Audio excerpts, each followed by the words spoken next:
கரூர் மாவட்டத்தில் வாக்காளர் பட்டியலில் இறந்தவர் விவரம், இரட்டை பதிவு உள்ளிட்ட பிழைகளை சரி செய்ய வேண்டி மாவட்ட ஆட்சியரிடம் முன்னாள் அமைச்சர் எம்.ஆர். விஜயபாஸ்கர் மனு அளித்தார். அதனைத் தொடர்ந்து கரூர் கோவை சாலையில் உயர் மின் விளக்கு அமைப்பதற்காக போடப்பட்டுள்ள கான்கிரீட் தளத்தினால் விபத்துக்கள் ஏற்படுவதாகவும் அதனை விரைந்து சீரமைத்து தர வேண்டும் எனவும் கோரிக்கை வைக்கப்பட்டது. அப்போது அதிமுக நிர்வாகிகள் பலர் உடனிருந்தனர். கோவையில் புதிய திட்டப்பணிகளுக்கு அதிமுக சட்டமன்ற உறுப்பினர் ஏ.கே. செல்வராஜ் அடிக்கல் நாட்டினார். மேட்டுப்பாளையம் சட்டமன்ற தொகுதிக்குட்பட்ட காரமடை ஊராட்சி பகுதிகளில் சட்டமன்ற உறுப்பினர் நிதியில் இருந்து காழம்பாளையம் ஊராட்சி புஜங்கனூர் பகுதியில் 12 லட்சம் மதிப்பில் ரேஷன் கடையும் மற்றும் மருதூர் ஊராட்சி திம்மம்பாளையம் பகுதியில் 4,60,000 ரூபாய் மதிப்பீட்டில் கான்கிரீட் சாலை அமைப்பதற்கும் மேட்டுப்பாளையம் அதிமுக சட்டமன்ற உறுப்பினர் ஏ.கே. செல்வராஜ் பூமி பூஜையில் பங்கேற்று திட்டப்பணிகளை துவக்கி வைத்தார். நிகழ்ச்சியில் மேற்கு ஒன்றிய செயலாளர் ஜீவானந்தம், முன்னாள் யூனியன் சேர்மன் மணிமேகலை மற்றும் கழக நிர்வாகிகள், பொதுமக்கள் ஏராளமானோர் கலந்து கொண்டனர். செங்கல்பட்டு மாவட்டம் தாம்பரத்தில் சாலையில் ஆறு போல் ஓடும் கழிவு நீரால் பொதுமக்கள் கடும் அவதிக்கு ஆளாகினர்.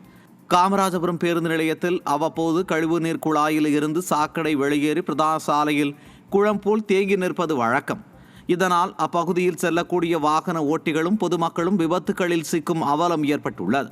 இதுகுறித்து பலமுறை புகார் அளித்தும் கும்பகர்ண தூக்கத்தில் உள்ள விடிய அரசின் மாநகராட்சி அதிகாரிகள் உரிய நடவடிக்கை எடுக்கவில்லை என பொதுமக்கள் குற்றம் சாட்டுகின்றனர். தமிழகத்தின் தென் மாவட்டங்களில் 2 நாட்களுக்கு பலத்த மழை பெய்யும் என வானிலை ஆய்வு மையம் தெரிவித்திருந்த நிலையில் தூத்துக்குடியில் பரவலான மழை பெய்தது. எட்டயபுரம், விளாத்திக்குளம் ஆகிய பகுதிகளில் சாரல் மழையும், மேலக்கரந்தை, முத்தலாபுரம், அயன்ராஜாப்பட்டி, மாசார்பட்டி ஆகிய பகுதிகளிலும் விட்டுவிட்டு பரவலாக மழையும் பெய்தது. இதில் எட்டயபுரம் பகுதியில் தொடர்ந்து 2 மணி நேரத்திற்கு மேலாக மின்தடை ஏற்பட்டதால் பொதுமக்கள் அவதியடைந்தனர்.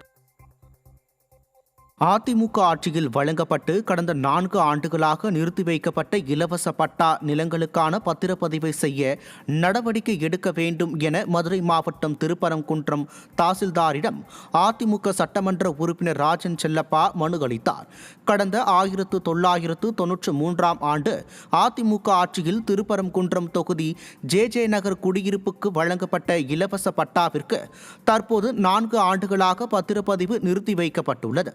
இந்த நிலங்களுக்கான பத்திரப்பதிவு நடைபெற ஏற்பாடு செய்ய வலியுறுத்தியும் குடியிருப்போர் பெயரில் தோராய பட்டா வழங்குமாறு வலியுறுத்தியும் அதிமுக சட்டமன்ற உறுப்பினர் ராஜன் செல்லப்பா மனு அளித்தார். ராமநாதபுரத்தில் பெய்த மழையால் சாலைகளில் குளம் போல் மழைநீர் தேங்கி வாகன ஓட்டிகளை அவதிக்குள்ளாக்கியது. ராமநாதபுரம் நகர் மற்றும் அதன் சுற்றுவட்டார பகுதிகளில் 2 மணி நேரத்திற்கு மேலாக பலத்த மழை பெய்தது. இதனால் பழைய பேருந்து நிலையம், அரசு மருத்துவக் கல்லூரி, மருத்துவமனை ஆகிய இடங்களில் மழைநீர் தேங்கி கழிவுநீர் கலந்து துர்நாற்றம் வீசியது. மழைநீர் வெளியேற முறையான கட்டமைப்புகளை செய்யாத விடிய ஆட்சியின் நகராட்சி நிர்வாகத்தால் பொதுமக்கள் பெரிதும் பாதிக்கப்பட்டனர். நாகை மாவட்டம் வேதாரண்யத்தில் பெய்த திடீர் மழையால் உப்பு உற்பத்தி பாதிக்கப்பட்டுள்ளது. வேதாரண்யம் அடுத்த கோடியக்காடு, கடினல் வயல் உள்ளிட்ட பகுதிகளில் 9,000 ஏக்கரில் உப்பு உற்பத்தி நடைபெற்று வருகிறது. கடந்த 1 மாத காலமாக வெயிலின் தாக்கத்தால் உப்பு உற்பத்தி முழுவீச்சில் நடைபெற்று வந்த நிலையில் திடீரென பெய்த மழையால் உப்பு பாத்திகளில் மழைநீர் தேங்கி உற்பத்தி பாதிக்கப்பட்டுள்ளது. மீண்டும் உற்பத்தியை தொடங்க 1 வாரத்திற்கும் மேலாகும் என உற்பத்தியாளர்கள் தெரிவித்தனர்.